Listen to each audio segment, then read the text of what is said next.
I'm watching them practice and I'm listening and I'm going home and I'm picking up the sticks and I'm playing what I heard at practice. And so this is when it all started. My grandparents were even chiming in saying like, this is no way for a married man to behave. You know, it was very difficult. It hurt me because it was something I wanted so much.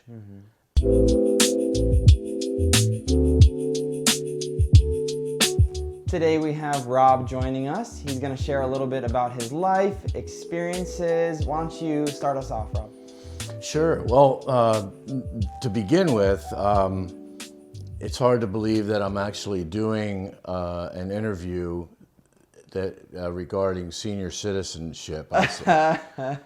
So, I mean, you know, I was thinking about this a little bit earlier, and you know, I'm 64, and I remember the first time I kind of thought, wow, this is the change is happening in life towards being older. And that was when I turned 50 because we get the AARP, you know, subscription, and everybody's kind of making fun of it and, you know, having a good little jab at you.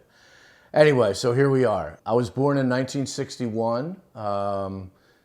To a great set of parents. My mom and dad were both products of Roman Catholic families. So I was born into that, and I was born in Bryn Mawr, Pennsylvania, which is a suburb of Philadelphia. And my mom and dad both attended West Catholic High School in Philadelphia. There was a boys' part of it and a girls' part of it. And so, you know, my early life, I just became very aware of that aspect of things. And you know, again, grandparents were very involved in the beginning. I have a picture of me, I think it was on my first birthday, not only with both of my grandparents, the Robinson side and the Brennecke side, which is my mom's maiden name, but also great-grandparents. And I kid you not, like literally all four sets, which is amazing. That's something that you don't see that very often. And family was a really big part of my early life. My mom was born into she was actually the oldest child. Beautiful family, the Brenneckes, Irish-German descent, very involved in local politics in suburbs of Philadelphia, and actually equally on my dad's side, they were very involved in politics too. So even to this day, it's hard for me to kind of stay away from it. I try to because it can get me crazy sometimes, but you know, politics was always a big deal. Great families, very loving families. My father's side of the family, my grandfather Robinson and grandmother, they were kind of a little higher. I don't mean to separate or divide, but they were kind of a little bit of a higher class kind of family. My grandfather made a very good living as a paper and envelope salesman in Philadelphia, and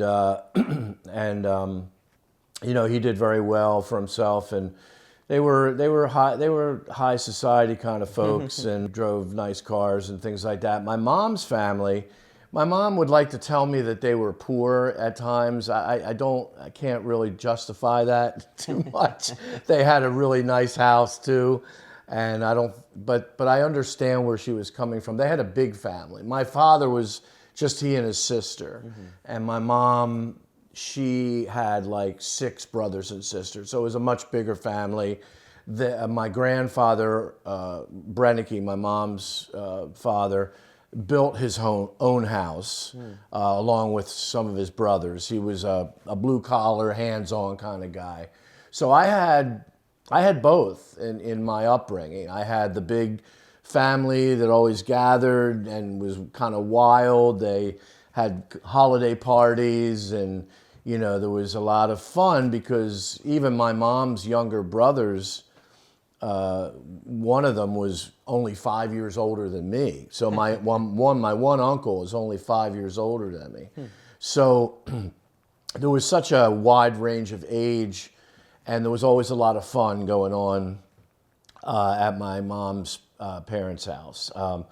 My father, on the other hand, his mom and dad were older. It was like the complete opposite, not only in sort of society kind of participation, but just they were older.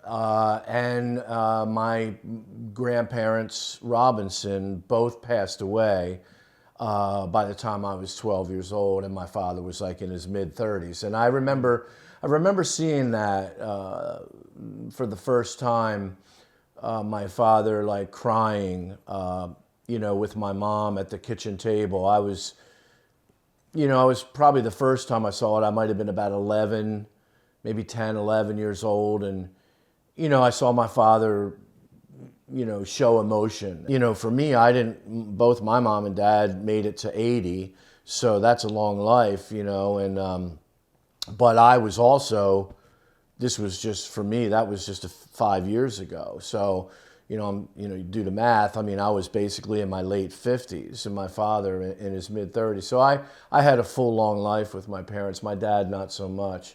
My mom's parents were around for a while as well, and I watched both of them, you know, pass away. And so, you know, it's funny because as time went along and we would lose a family member, something would always change, and you couldn't really put your finger on it.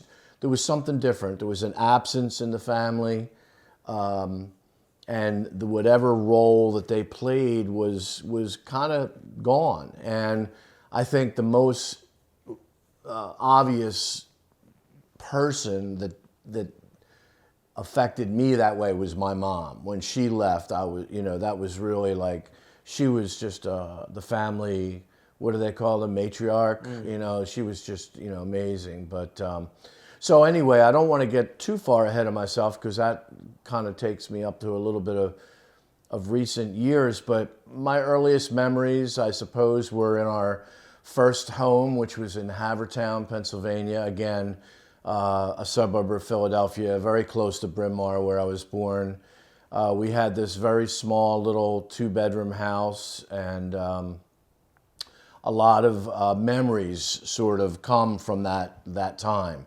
And I think that probably some of the most significant memories, they have to do with music, and my life has been filled with music. Now here's how it all kind of got started. Both of my parents, aside from attending West Catholic High School, they were in a drum and bugle corps in Newtown Square, Pennsylvania. My mom was what they refer to as a drum majorette. These days, I think majorettes actually twirl batons, but back then she was a conductor. So she conducted and kept the drums and the horns together. My dad was a snare drummer. And so my dad would eventually pass that talent along to me. So at an early age, and I'm going to say probably as early as 4 years old, I was very aware of my father's drumsticks, which he had like a round, really nice looking tin, that's for lack of a better term, a canister of sorts. And the top popped off of it, and they were just filled with drumsticks. And this 4-year-old kid was just all about that, you know. My father, even though he was not a participating musician anymore in a drum corps, he still stayed very involved in drum corps as a teacher and an instructor.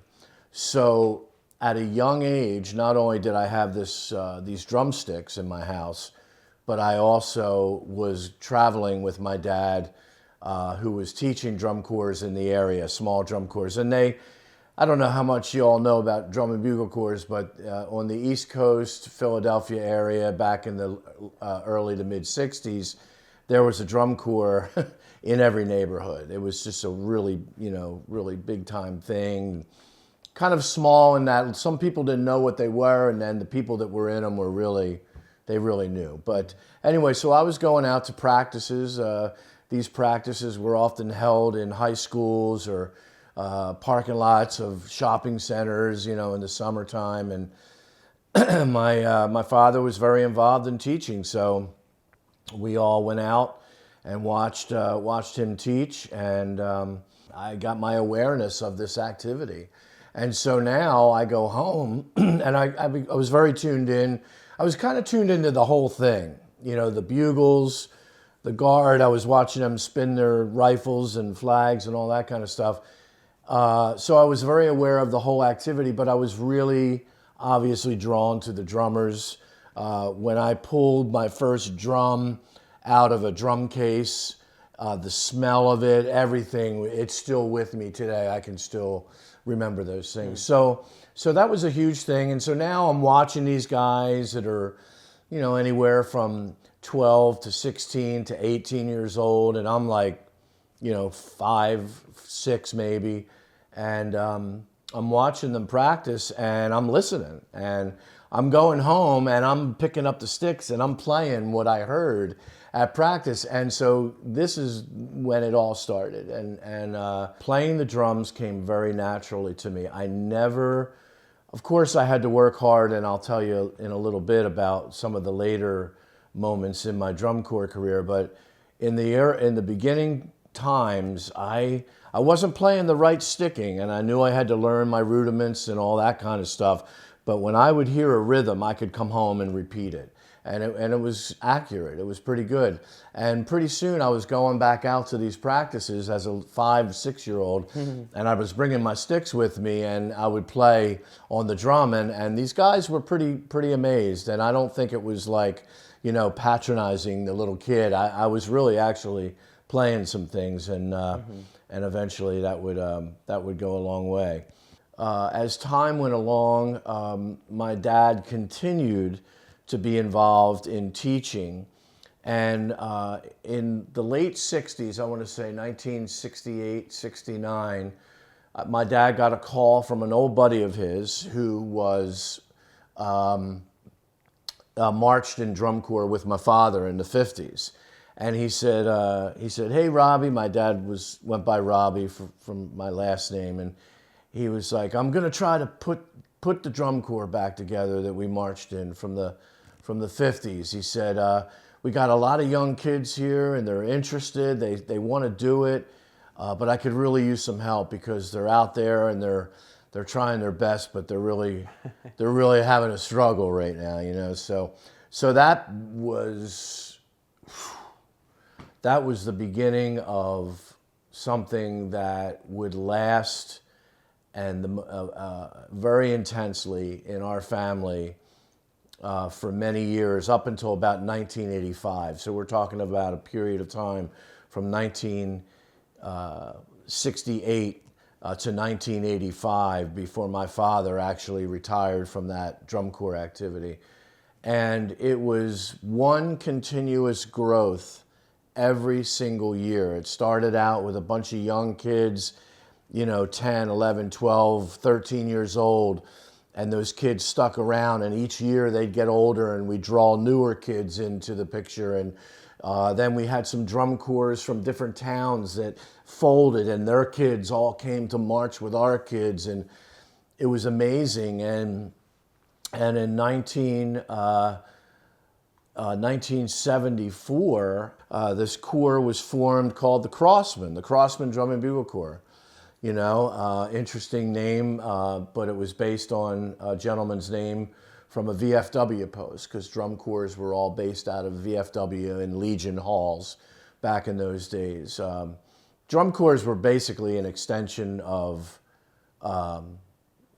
veterans of foreign war. They were formed as a accompaniment to soldiers that were marching.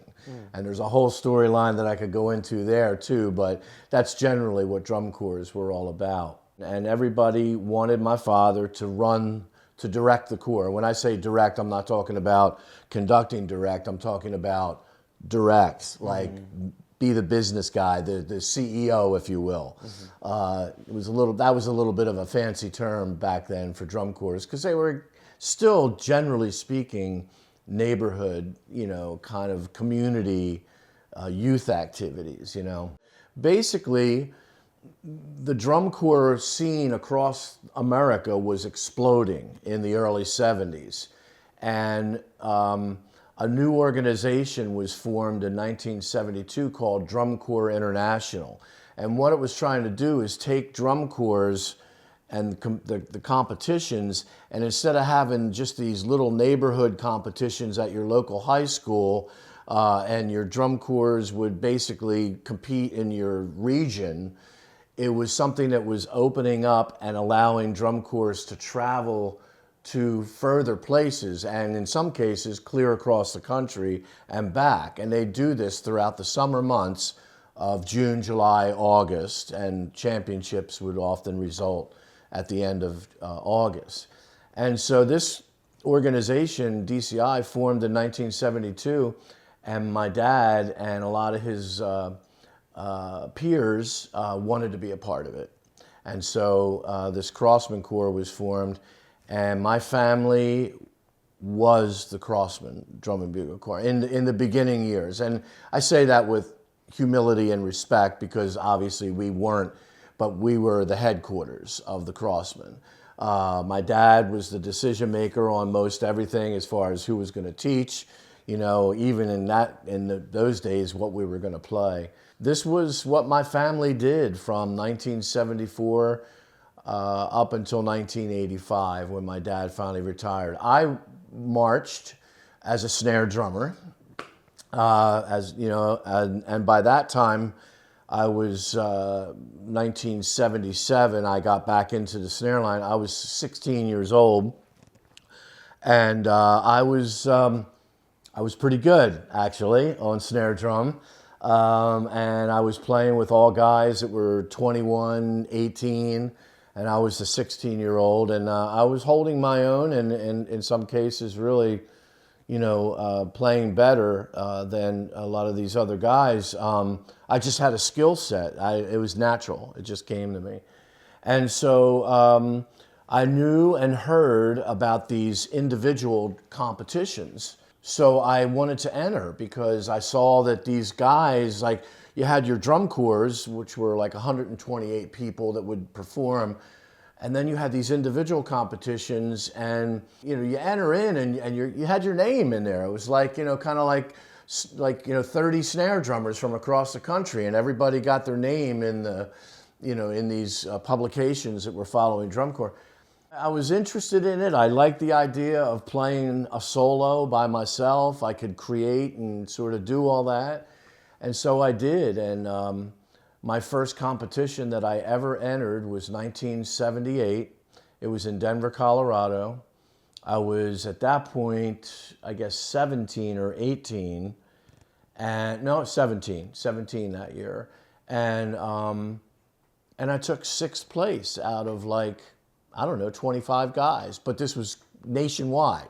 This was a full, the whole country. Anybody who was a snare drummer that was marching in drum corps went into this competition, and I was like, wow, that wasn't too bad. I didn't really have any expectations that year. I just didn't want to take last, And so, so my father recognized that I was a pretty solid drummer at that point. And so he looked for someone who could help take me to that next level.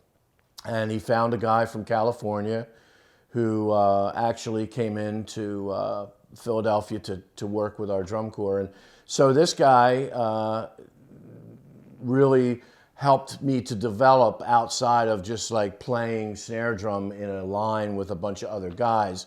He helped me to, understand that as a solo snare drummer, I had to really be a lot more dramatic so that people could identify musically with what I was doing. He also wrote me a solo, which I used probably 75% of it. you know, I was still learning how to read music back then, so I wasn't, you know, able to write or perform everything that he wrote, but it was enough that it got me into another realm of playing. And so this was 1979 now, my second year in this competition, and I won. I won. I was like the best snare drummer in the country in 1979 at 18 years old. And it had such a huge impact on my life because not only was were all the snare drummers not in the drum line that I was playing in the Crossmen, you know, they were all, you know, very proud of me and excited to be, you know, in this environment with me. But I was getting a lot of attention from other snare drummers in other drum corps as well. And not only that, but drum companies were also giving me attention. So I got, you know, I did some interviews in marching band publications, you know, and this is like, you know, this is an 18-year-old kid, and all this, my life just went from, and I neglected to mention that as a young kid, I was not a very confident kid. I was very scared. I've lived in a lot of fear. I was very comfortable in my home, but take me outside of the house by myself, I was really uncomfortable. First day of school was a complete disaster for me. You know, I was really afraid of all that. But so the drumming thing just brought me into my own as a person, or it gave me an identity. And it was an identity that was, you know, as time went along over the years, it maybe wasn't the best thing for me, because it did give me I want to say a little bit of a false identity inside. It's not who I really was as a person. It was just something that I did really good, but I used it for a good period of time to validate myself and, you know, kind of give myself a label, if you will, Rob the snare drummer, you know. And so 1980 comes around and I go back out to defend my title, and I did. I won it for a second time in 1980. And then 1981, I decided to change drum corps, which much to the dismay of my father, but I wanted to march in a California drum corps, so I went to a town called Concord, which is above San Francisco, and I spent the year out there in an attempt to take my level even higher as far as the organization.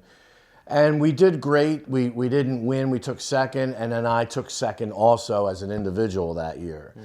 So that was my first kind of setback, if you will. I mean, second place is still not too bad, really. I mean, some people would be pretty excited with that, but when you're winning, you're kind of really tuned into. So then my following year, 1982, I returned to the Philadelphia area to finish out, because that was my last legal year to march. You couldn't, once you were 22, you weren't allowed to march anymore, unless you turned 22 during the season. So I went back to the Crossmen and finished my year and worked really hard.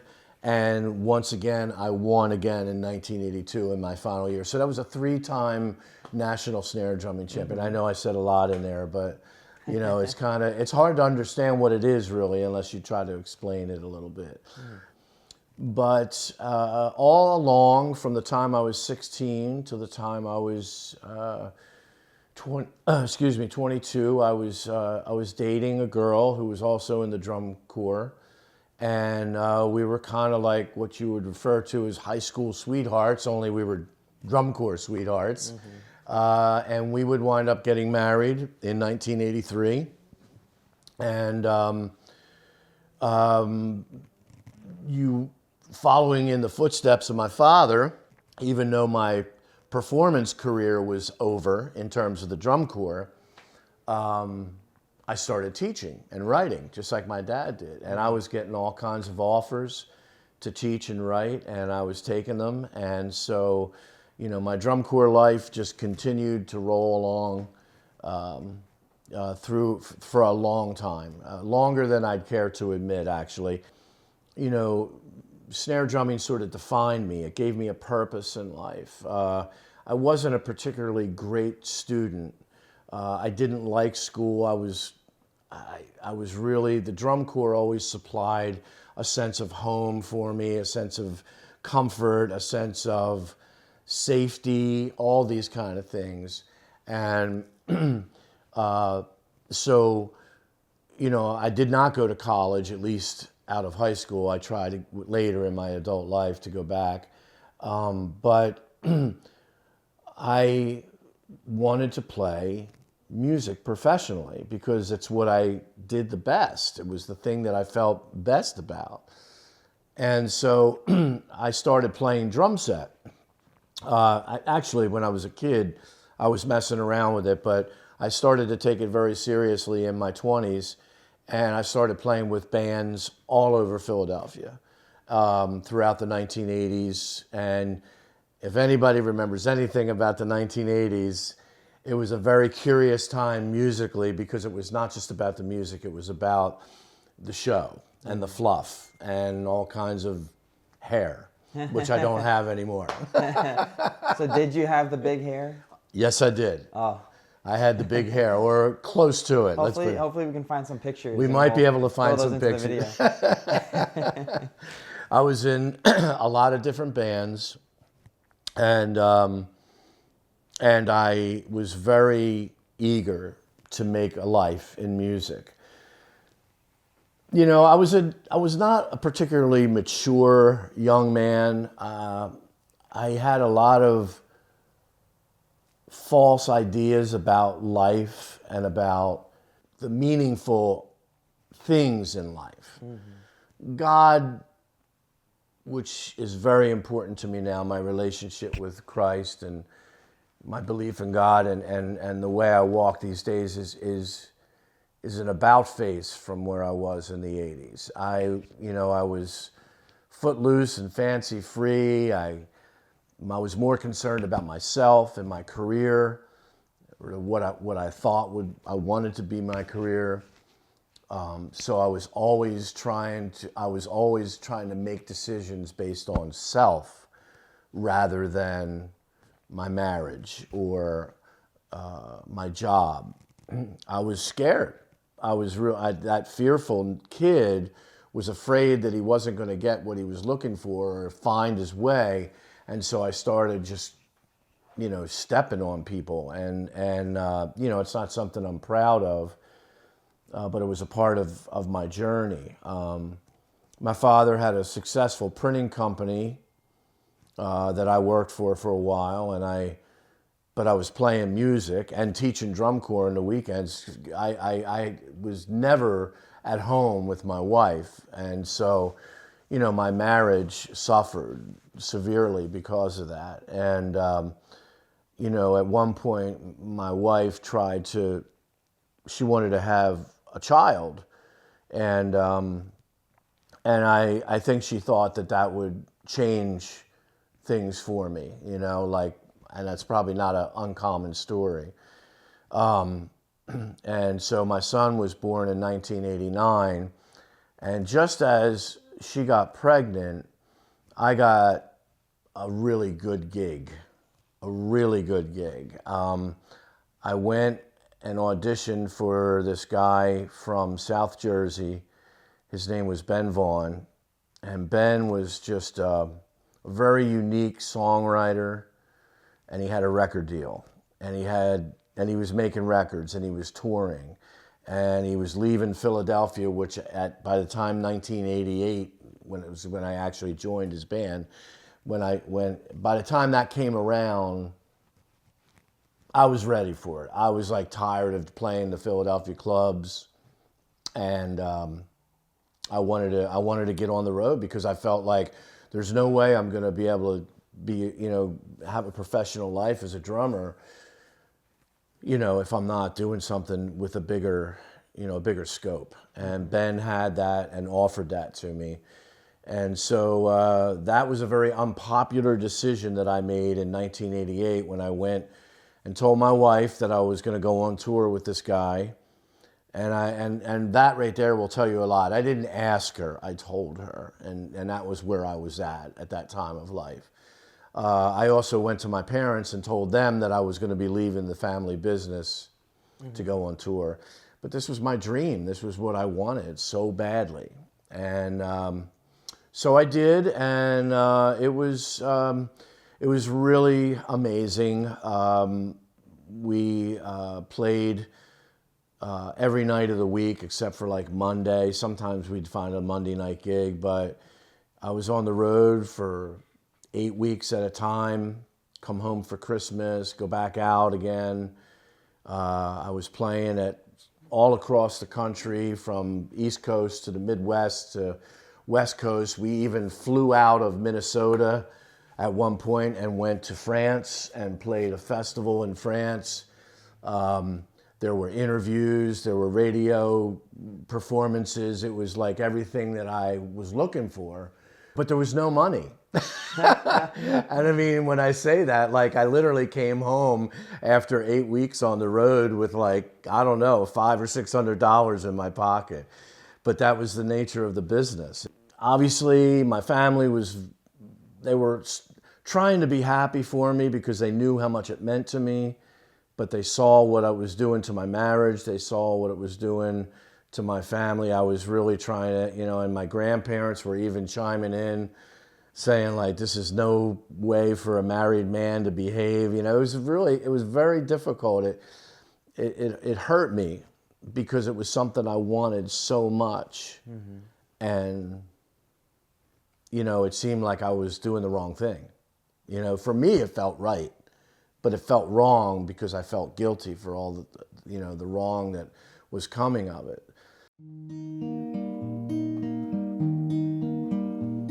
I came to you, I was broken down, looking for an answer again.